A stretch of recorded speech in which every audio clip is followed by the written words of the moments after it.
Hello, hello, hey, sweet people, and welcome to another episode of Inglês no Rádio. As always, my name is Foster. I'm an English teacher, and I'm here with the cutest, best guinea pig in the world, Alexia. How are you Hi, doing? everyone. I'm doing great. What about you? I'm doing well. I can't complain. I should have mentioned this in the last episode, but I am recording in a different place and it's kind of loud, but this is the quietest place I can find to record. But maybe you will hear a little bit of background noise with my audio. Yeah, no problem at So all. just trying to make sure that everyone knows that maybe you'll hear some sounds in the background, and that's just part of recording a podcast during a pandemic. Exactly. And maybe here, Buddy will start being crazy and play around as well. So don't worry. Don't worry, the important thing is the English. So let's Yes. get right to it. Yeah. So this week we are continuing our conversation about useful and fun expressions in English. We've already recorded episodes about work expressions, about body expressions, expressions that have to do with the body. Animals, body, and work. Exactly. And today we are going to talk about different expressions that have to do with food. Ooh. I know that is one of your favorite topics. So are you ready to go, Alexia? Yes, I am. Okay. So before we started recording, you said that you do not know many of these. That's very true. I knew a lot about animals and body. Work, I did okay. And now food, I think that I don't know much. Okay, that's great. That means we have a lot to learn. So let's begin with a fun one, Alexia. Do you know what the expression a cup of joe means? So when I say a cup No of idea. joe, I'm saying Joe, Joe, like the name. Tá. But can you say like a phrase with this expression? Yeah, would you like for me to give you an example? Yes, please. Yes. In that case, you can always just say, can you give me an example?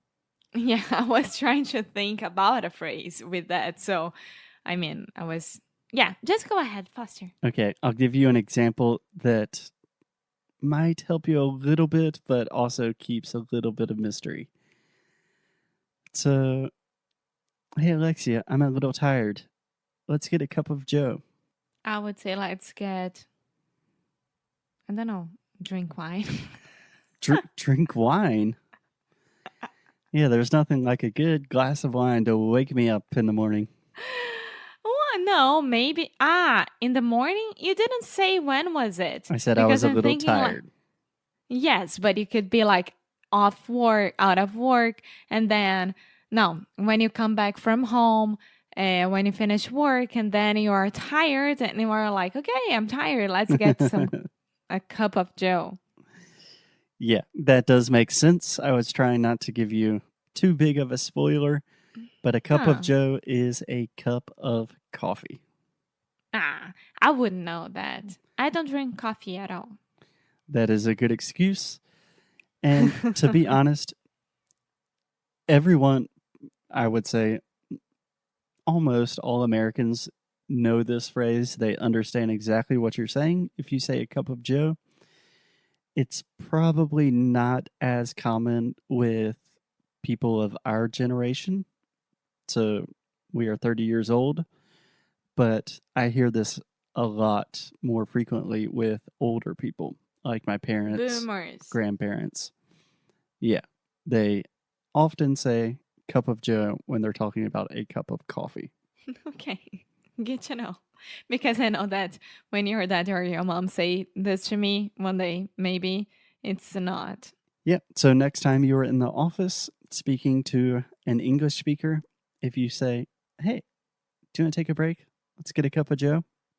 They will think that's really, really cool. I wonder where they they came with this like cup of Joe. Joe is a guy, poor Joe, and then it became coffee and wine. Yeah, we kind of use the name Maybe Joe. this guy was very nice. So John Doe is when it's a person who died and no one knows his identity, right? Right. If we do not know someone's identity, for males, we say John Doe. For females, we say Jane Doe. Yeah. That's a little bit different. We do use the name Joe pretty often as like a placeholder. We also have the phrase an average Joe, which just means Like a normal guy. yeah, your average person. Like your average Joe can do this, so you can too. Yeah, so Joe's a nice guy. Okay, are you ready for the next phrase, Alexia? Yes. Okay, the next phrase. This one is great. And honestly, I never thought about this phrase as having a connection with food, but it does. So the next phrase we have is in a nutshell. In a crazy environment. No. No, not at all. But I really appreciate your attitude and your enthusiasm. Okay. Can you give me an example? Yeah. Please? So this is a phrase that I'm feeling that I am in the Who Wants to Be a Millionaire movie. Yeah. Like exactly. Like, can I phone a friend? yeah. Yeah, so I always want to use this phrase when I'm teaching or when I'm writing new material for our students. I always want to say things like, okay, so it seems complicated, it's a long story, but in a nutshell, you have to pay attention to your pronunciation to improve your English. Uh-huh. In a nutshell. Exactly. So let me give you another example. Alexia's in Portugal. I'm in the US. I tried to go to Portugal, but I can't because the travel restrictions are super complicated right now. It's a long story, but in a nutshell, I'm staying in the US. Alexia's in Portugal. Resumindo. Exactly. That's weird because in a nutshell, I would think like, it's crazy. You know, like, I'm in a nutshell. What do you understand with a nutshell? I don't know. Maybe it's because that it was nuts. Maybe it's because of that. That's true. That's a good expression also. If something's nuts, it's like crazy. Mm-hmm. But that's why. I imagine a nutshell is referring to, so we're actually talking about a nut, like a peanut, a walnut, any kind of nut, and then the shell that keeps that nut safe when it's growing. So it's like very small and contained. It's just to the point. So that's what we're getting at, is you're saying something in the least amount of words possible to make things very simple. Okay. Does that make sense? Yeah. Yeah. I still like mine better, but that's fine. I won't change the American language, so. Yeah, so essentially, in a nutshell, means to make a long story short. Resumindo. Sim. Perfect. And this one is a little bit informal, like I would not include it in a business report, but in almost all conversations, it's totally acceptable and very commonly used. So do we have time for a couple of more? Yeah, of course. Okay, Alexia, I imagine you might know this one, or at least have some good guesses. Do you understand the phrase to wine and dine? Maybe someone is complaining? No, good guess. No? So you've never heard this phrase? I don't think so.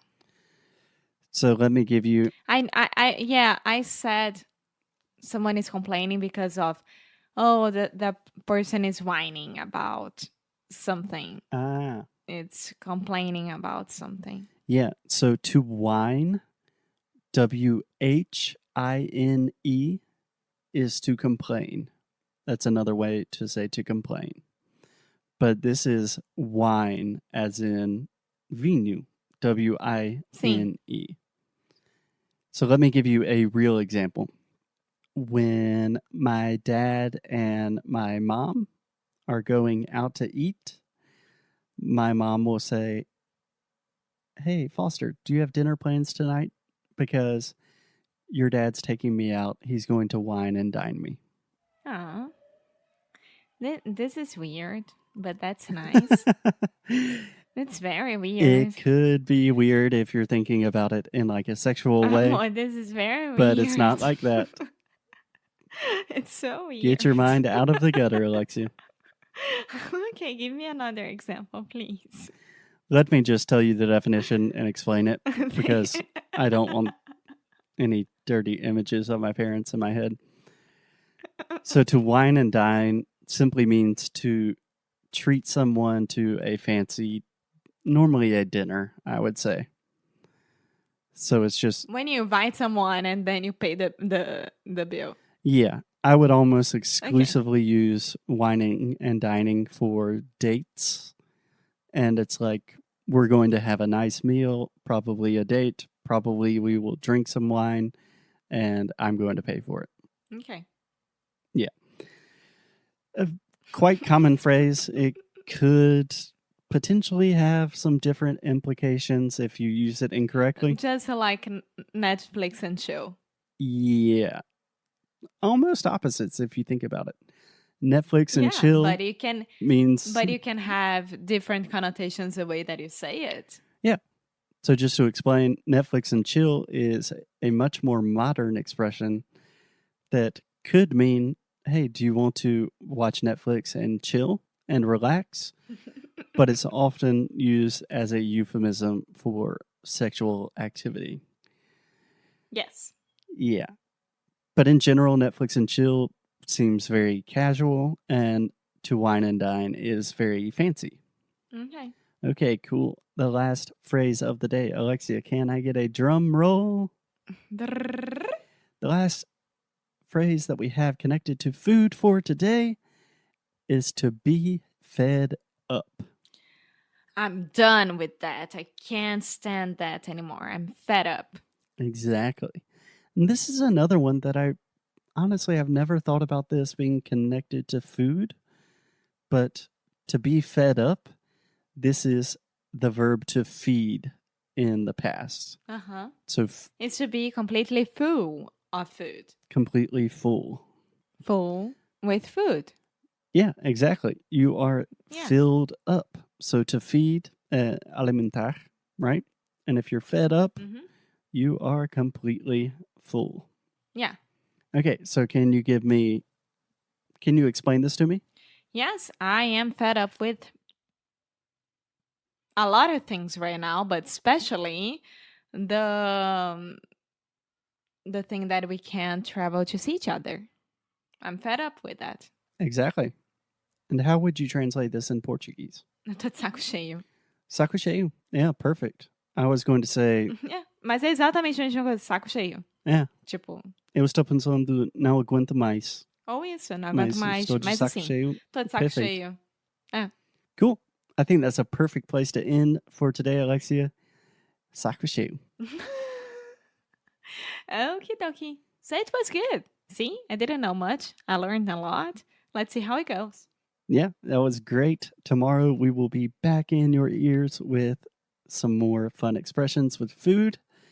So until then, grab a cup of Joe. Don't get fed up with us. I don't know how to use wine and dine. Take someone to wine and dine. In a nutshell, just have a good day. Bye. Bye-bye.